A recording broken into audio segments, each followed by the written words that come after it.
حضرت بہلول دانا رحمۃ اللہ علیہ ہارون الرشید کے زمانے میں ایک مجذوب صفت بزرگ گزرے ہیں۔ ہارون الرشید ان کی باتوں سے ظرافت کے مزے لیا کرتا تھا۔ کبھی کبھی جذب کی حالت میں وہ بڑے پتے کی بات کہہ جایا کرتے تھے۔ ایک دفعہ بہلول دانا رحمۃ اللہ علیہ ہارون الرشید کے محل پہنچے۔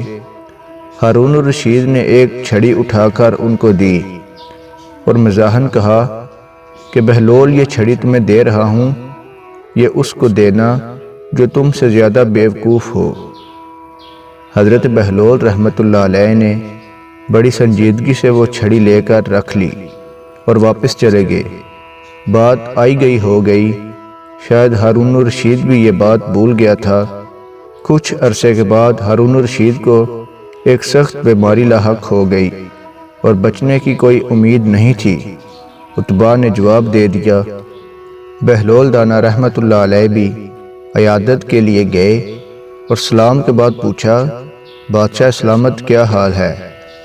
ہارون الرشید نے کہا، کیا حال پوچھتے ہو بہلول، بڑا لمبا سفر درپیش ہے۔ کہاں کا سفر؟ جواب دیا کہ آخرت کا سفر۔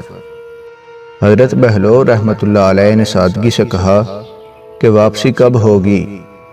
جواب دیا کہ بہلول، تم بھی عجیب آدمی ہو، بھلا آخرت کے سفر سے بھی کوئی واپس ہوا ہے؟ حضرت بہلول نے تعجب سے کہا، اچھا آپ واپس نہیں آئیں گے؟ تو آپ نے کتنے حفاظتی دستے آگے روانہ کیے اور آپ کے ساتھ اور کون کون جا رہا ہے؟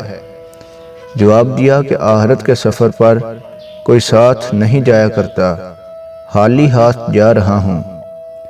بہلول دانا رحمۃ اللہ علیہ نے فرمایا، اچھا، اتنا لمبا سفر اور کوئی معین مددگار بھی نہیں، تو لیجئے۔